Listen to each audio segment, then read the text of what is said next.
For 10 years, Ryan Carter was a ghost, a once powerful real estate mogul, a man who lived in luxury, gone overnight.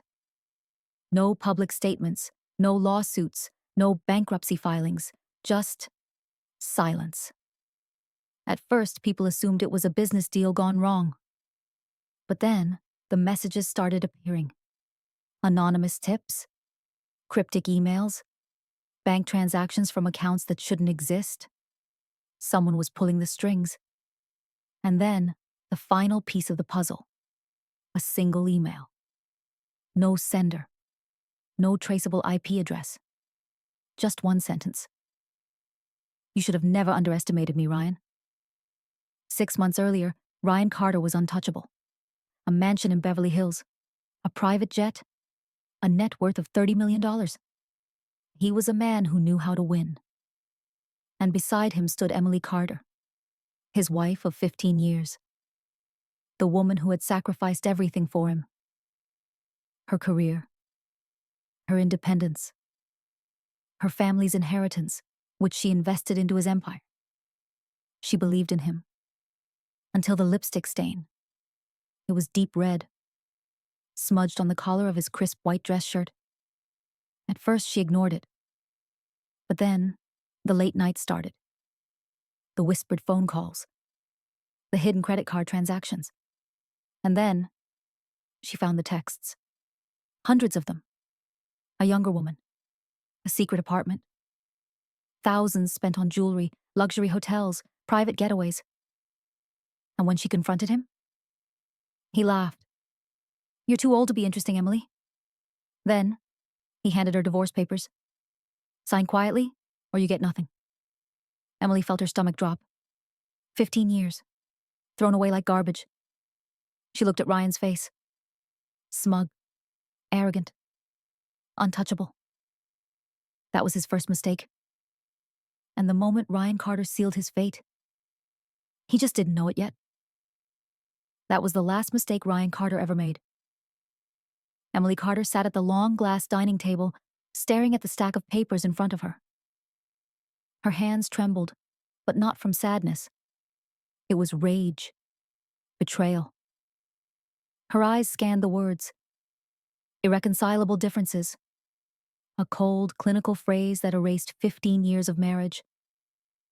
Across from her, Ryan Carter leaned back in his chair, watching. Arms crossed, expression unreadable. But his eyes, they held amusement. Sign them, Emily. His voice was calm. Too calm. She swallowed hard, gripping the edge of the table. You really think you can just throw me away? Ryan sighed dramatically, rolling his eyes. Don't make this harder than it needs to be. He reached into his tailored suit jacket, pulled out a pen and slid it across the table. Be smart, Em. Take what I'm offering and move on. Emily looked down at the pen. She didn't pick it up. And if I don't? Ryan smirked. That arrogant, condescending smirk she had once found charming. Then you get nothing. Emily's chest tightened. What do you mean, nothing? Ryan tilted his head, feigning sympathy. The house is in my name. The businesses are under my trust. The investments? Mine. Even the car you drive belongs to me. He leaned in slightly. If you fight this, I'll make sure you walk away with exactly zero. Emily felt the air leave her lungs. Her hands clenched under the table. You wouldn't. Ryan chuckled. Wouldn't I? And then, he delivered the final blow. Come on, Emily. You're almost 40. You think someone else is going to take care of you? Silence. The humiliation burned through her veins. Her stomach churned. She had given him everything, her youth, her money, her trust. And now, he was discarding her like garbage. For a younger woman. She could barely breathe. Her fingers curled into fists as she fought back the sting of tears. Ryan watched her for a few moments, then let out a sigh. This is exhausting. He stood, straightening his jacket. I have meetings. I'll check back tonight. Be reasonable, Emily. It's just business. He walked out, like she was nothing. Emily sat there for hours, still, silent. The only sound was the clock ticking on the wall. Her whole life had just collapsed. Ryan controlled everything. The house, the bank accounts, the company, even the friends they had once shared. They would side with him. Emily thought about every late night he spent at work, every unexplained business trip, every time he told her she was paranoid. The truth had been there all along. She just didn't want to see it. Her body ached with exhaustion. She glanced at the divorce papers again, and that's when she saw it. A tiny clause near the bottom. One Ryan hadn't noticed.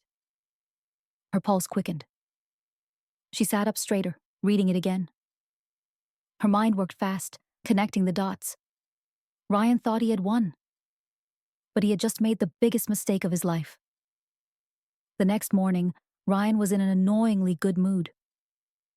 He sat at the kitchen table, scrolling through his phone, sipping his black coffee. Emily walked in, expression unreadable.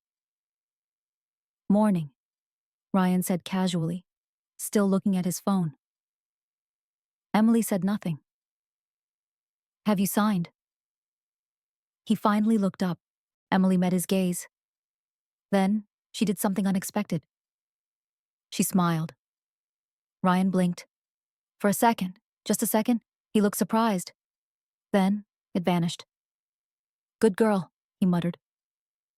He reached into his pocket and pulled out a credit card. Her credit card. The only one she still had access to. "Go buy yourself something nice. A new start." Emily looked at the card. It was tied to his business account. A business she legally still had access to. Ryan had no idea. Not yet. She picked up the card slowly, running her thumb over the numbers. It begins. Ryan Carter thought he had won. He had no idea the game had just begun. I wasn't the crying type. Not anymore. Tears had no place in my world now. Not after what he had done. I sat in my car, gripping the divorce papers, my knuckles turning white. I read the words over and over, letting them burn into my memory. Irreconcilable differences. That's what he called it. 15 years. 15 years of standing by his side, sacrificing my dreams for his empire, believing every lie he ever told. And now?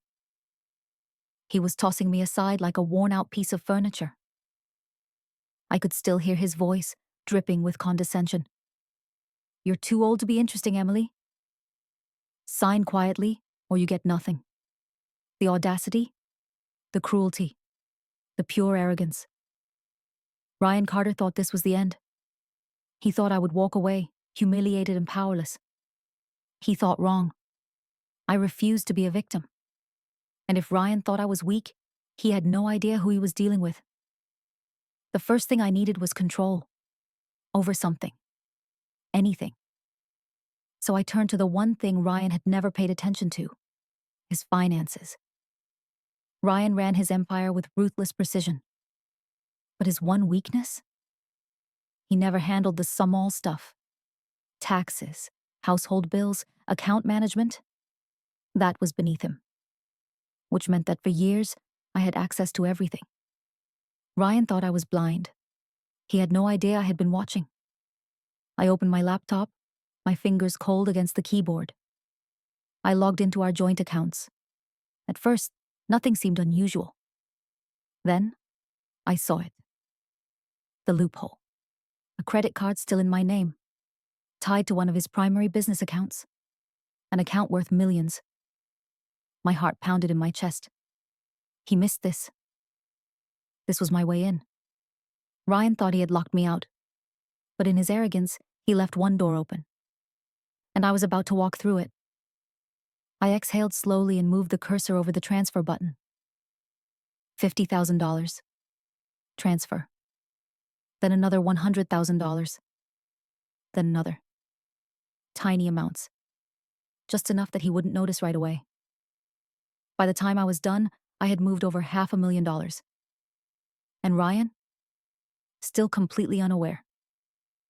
The adrenaline surged through me, my hands tingling. This was only the beginning. I needed to know if he suspected anything. So I set a trap. That night, at dinner, I was calm, controlled. I played the role he expected, the obedient, broken, soon-to-be ex-wife. I was thinking, maybe I should move into a smaller place after the divorce. Ryan barely looked up from his phone. Smart choice, he muttered. Not like you'll have much left. I smiled. You're right. His lips curled into that arrogant smirk. That was all I needed to know. He still believed he had won, which meant I could keep bleeding him dry, and he wouldn't even see it coming. The deeper I went, the more I found. Emails, business transactions, meeting records. Ryan thought his secrets were buried, but I was digging. And then, I found something. A name I didn't recognize. A mysterious account receiving large payments, hundreds of thousands of dollars, marked under special investments. I clicked, and my stomach dropped. The payments were going to a trust fund. For a child I didn't have. I stared at the screen, my breath shallow. Ryan had always been careful, always covering his tracks. But he had missed this. A paper trail leading to his secret life, his real betrayal. Not just another woman, a family, a son. My hands clenched into fists. All those nights he spent working late. The expensive jewelry I never received. The lies, the humiliation. It all made sense now. This wasn't just revenge anymore. This was war. I looked at the screen, my heart pounding in my chest. I had two choices. Walk away. Let Ryan Carter win. Start over with nothing. Or erase everything he built. Piece by piece. Brick by brick. Until there was nothing left. I clicked out of the bank account and pulled up a new document. A plan. Ryan Carter thought this was his game. He had no idea who he was playing against. Ryan Carter had a hidden life, a secret family. And now, I was about to erase everything he built. Revenge wasn't about rage. It wasn't about confrontation. That was for amateurs. If you truly wanted to destroy someone, you didn't attack them head on. You made them destroy themselves. Ryan Carter had spent years building his empire. He thought it was untouchable. That was his first mistake. Because no matter how powerful someone thinks they are, the right leverage can bring down anything. So I did what Ryan never thought I was capable of. I played the long game. Ryan's strength came from his reputation, his ability to close deals, to be the man everyone trusted. So my first step was simple. I made them stop trusting him. I created an anonymous email account. Then I sent messages to his biggest investors and partners. Each one was carefully crafted. Anonymous tips, confidential leaks. At first, it was just whispers. A leaked tax return that didn't match his public records. A suspicious offshore transfer flagged by compliance officers. A forged signature on a past contract. None of it was enough to destroy him, but it was enough to create doubt. And doubt, it spreads like a virus. While Ryan was scrambling to patch holes in his sinking business, I was bleeding him dry. I moved another $250,000 out of his accounts, then another $500,000. Each transfer was small enough to go unnoticed, but over time, it added up to millions. Ryan checked his finances daily, but he wasn't looking at the right numbers. Because all of his offshore safety nets, I was emptying them, bit by bit, day by day.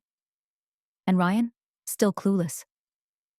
Ryan loved bragging about his ability to dodge taxes. The government's never getting a dime from me, he would say, laughing. So I made sure the IRS took notice. I gathered everything. Fake deductions, undocumented income, misreported profits. Then I leaked it anonymously to federal auditors. Ryan Carter had always walked just outside the law. But once I pushed him over that thin red line, there was no coming back. One morning, Ryan woke up to the worst call of his life. "Mr. Carter, we need you to come in for an urgent audit." He laughed it off, said he'd clear it up. But this wasn't a misunderstanding. This was the beginning of the end. Ryan's mistress thought she had won.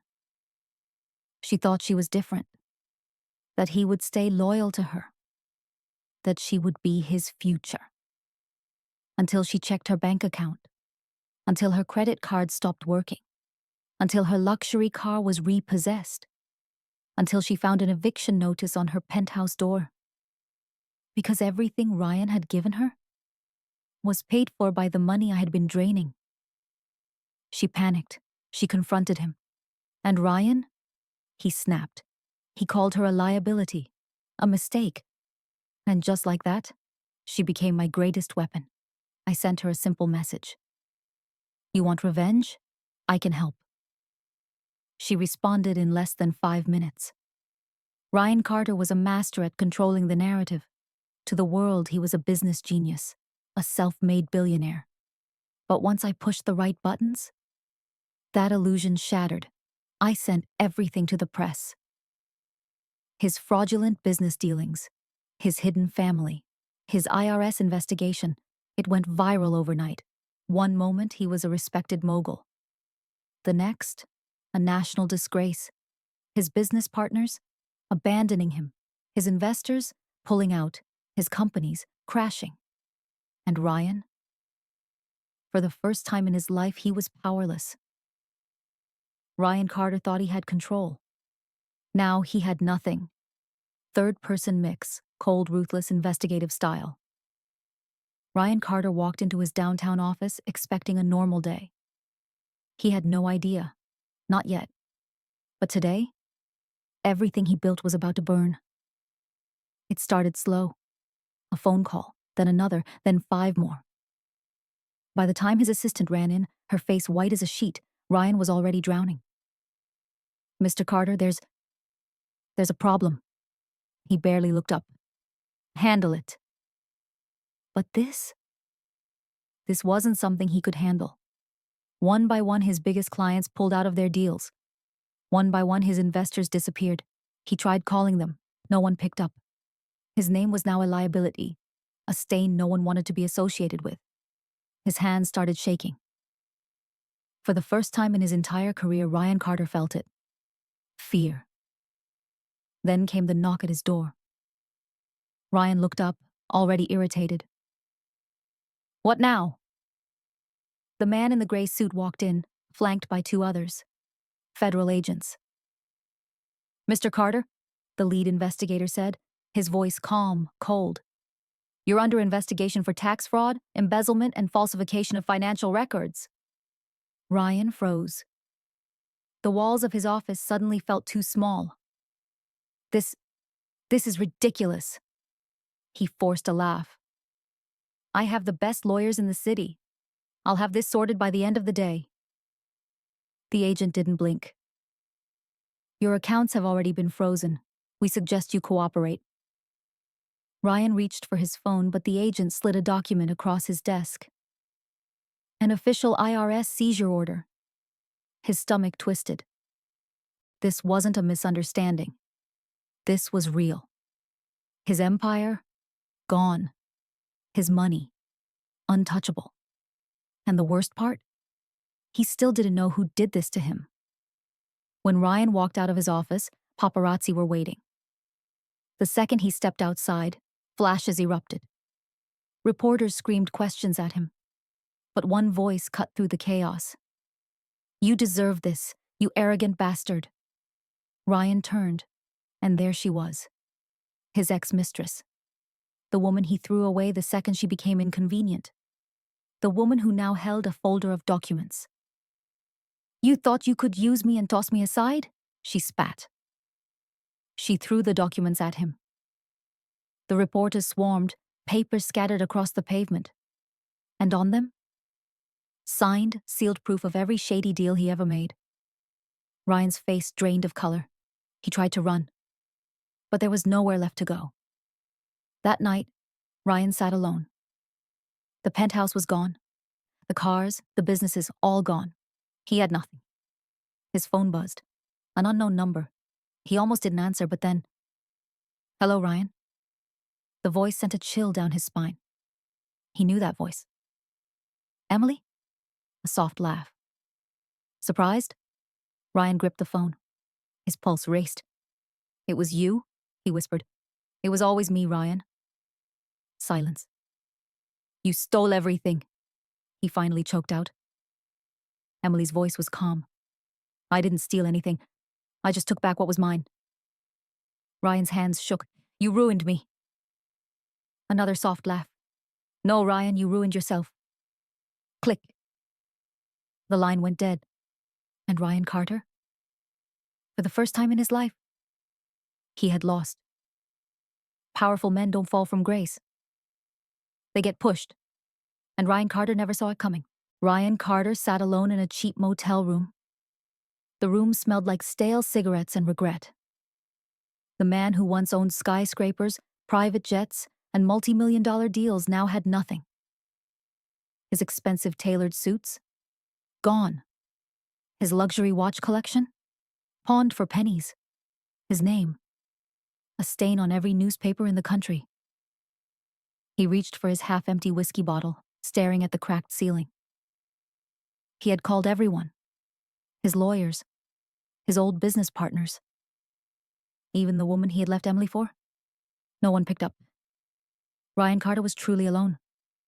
Then, he saw it. Sitting on the nightstand beside him. A plain white envelope. His pulse quickened. No return address. No markings. Just his name. Scrawled in perfectly familiar handwriting. Emily's handwriting. Ryan's hands shook as he opened it. Inside was a single sheet of paper. Nothing but 2 words. Checkmate, Ryan.